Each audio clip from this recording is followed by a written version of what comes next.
Ketika mendengar kata warisan, mungkin yang terlintas dalam benak kita adalah sebuah rumah, tanah, atau benda yang mati. Namun di Bali, terdapat suatu warisan yang jauh lebih berharga daripada itu.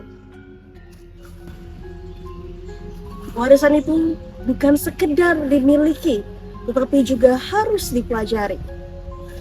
Warisan yang berisi nilai, tradisi, dan tanggung jawab yang harus terus mengalir dan hidup dari generasi ke generasi berikutnya.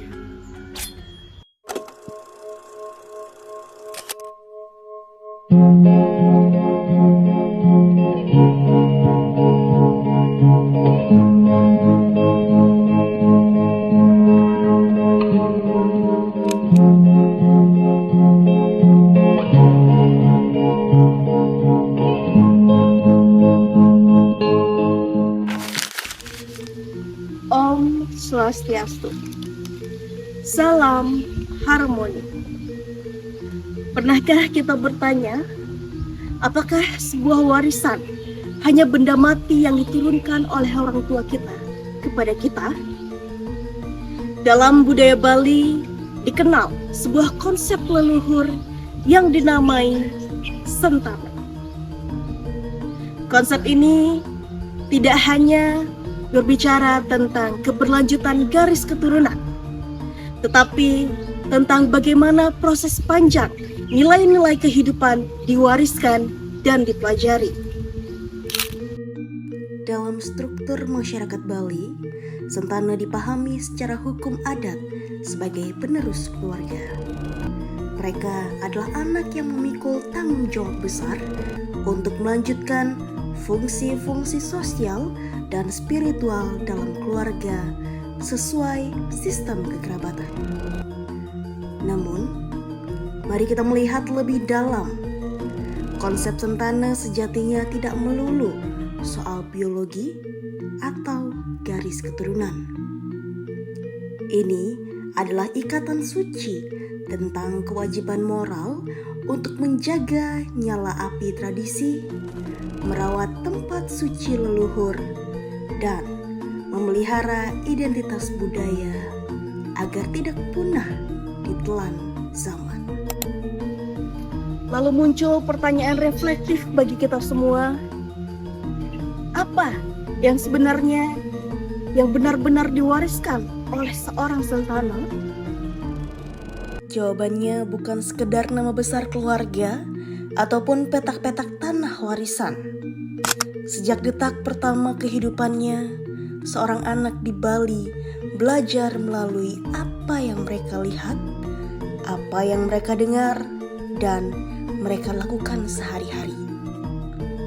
Melalui kebiasaan tanpa paksaan, keteladanan tanpa menggurui, dan keterlibatan langsung dalam helatan adat.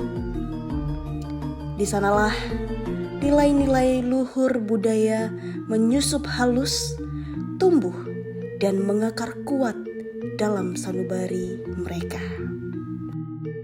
Dalam dunia pendidikan modern, fenomena interaksi belajar melalui kebudayaan lokal ini dikenal dengan istilah etnopedagogi.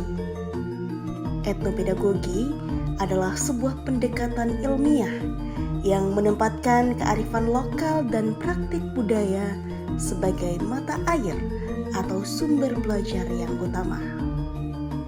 Melalui pendekatan ini, proses transfer pengetahuan tidak lagi kaku, melainkan mengalir secara kontekstual lewat pengalaman nyata di tengah masyarakat.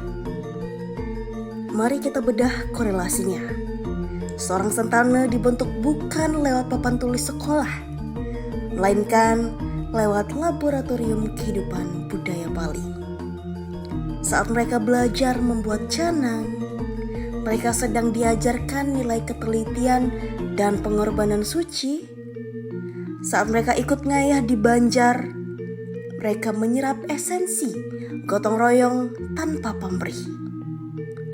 Dan saat mereka sungkem kepada leluhur, mereka menanamkan rasa hormat yang mendalam.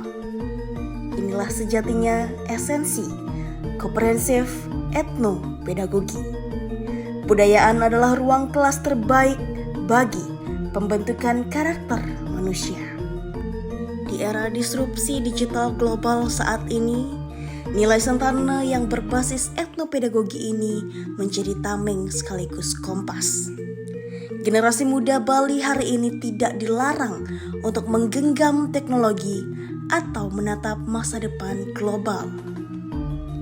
Namun, melalui pemahaman nilai yang kuat, mereka dituntun untuk tidak melupakan akar bumi tempat mereka berpijak. Budaya bukan lagi masa lalu yang usang, melainkan bekal paling relevan untuk menjawab tantangan zaman. Pada akhirnya kita menyadari bahwa sentana bukan sekedar status hukum waris atau penerus silsilah di atas kertas. Sentana adalah simbol dari generasi yang terus belajar, merawat, dan menghidupkan nilai-nilai kemanusiaan.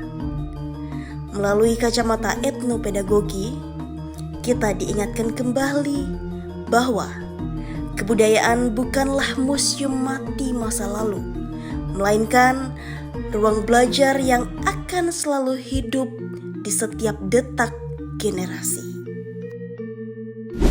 Saya, Nimarika Viladwi Maya Santi, pamit undur diri. Om Santi Santi Santi Om. Salam harmoni.